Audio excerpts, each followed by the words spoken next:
Alright, magandang umaga sa inyo mga boss, mga ma'am, mga sir.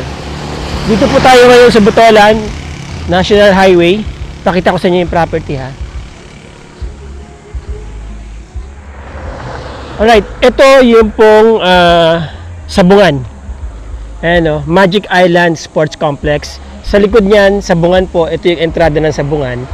And then, National Highway to, going to Iba, Zambales, about 10 minutes or 15 minutes, and this is going to Olongapo about 1 hour, and going to Manila about about 4 to 5 hours ano po.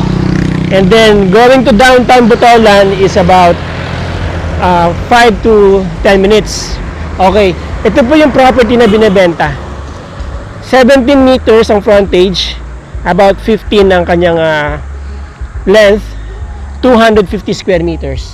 Yan. Napakaganda ng location. Commercial na, no? Wala na kayong problema sa bakod kasi nakabakod na po siya hanggang doon. So ito, merong concrete post dito na temporary yung kanyang bakod. Yan. And then may mga puno ng kasoy at saka mangga. Alright?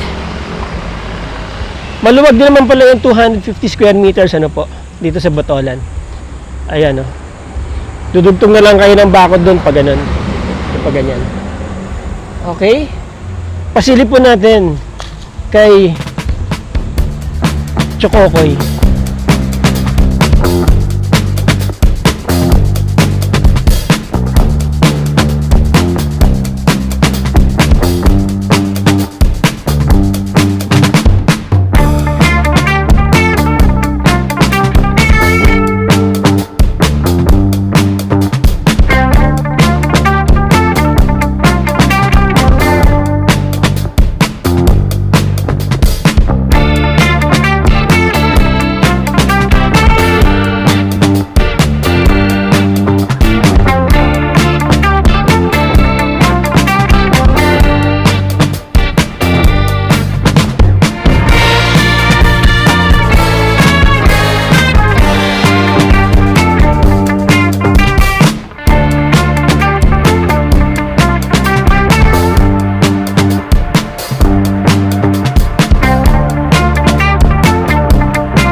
Alright, mga boss, mga ma'am, mga sir.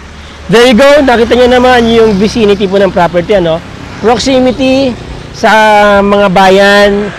Sabi ko nga, sa Botolan, this is about, yung main town po, yung town center ng Botolan is about mga nasa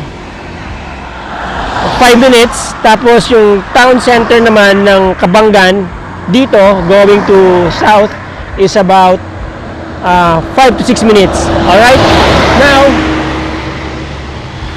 going to Iba is about 10 to 15 minutes. Going to Manila is about 4 hours drive to Metro Manila or from Metro Manila. As you see, sa drone shots po natin, napakalapit sa coastal area. Nandiyan po yung mga magagandang mga beach resorts, no? Nakita nyo naman sa mga ibang vlogs ko, maganda ang coastal area ng Zambales. Although mainit, pero maganda. Okay? Again, katabi po siya ng Sabungan. Alright? This property has 250 square meters lot area. About 17 meters ang kanyang frontage, fronting National Highway. Very good ng potential ano po for commercial establishments, lalo na katabi nga ng Sabungan. Tapos marami na rin pong residential area dito. At itong mga area nito ay pinupuntahan na ng mga turista. May 7-Eleven na rin doon sa bandang unahan. Okay? Selling for 1.8 million all in. Alright? Yung mga interesado po dyan, nasa description po yung aking contact details. Tawagan nyo ako, PM nyo ako, message nyo ako. I'll get back to you within 24 hours kung hindi ko man kayo masagot kaagad. Okay? By the way, yung mga gusto po magpa-vlog dyan ng mga properties nila, basta kayo kong puntahan, email nyo ako, kontakin nyo ako, pag-usapan po natin. Libre lang naman po ang aking vlog. Again, maraming salamat sa inyo mga boss, mga ma'am, mga sir. Saan man panig kayo ng mundo naroroon. Lagi po kayo mag-iingat. Maraming salamat sa inyong suporta. Till the next video. Ciao.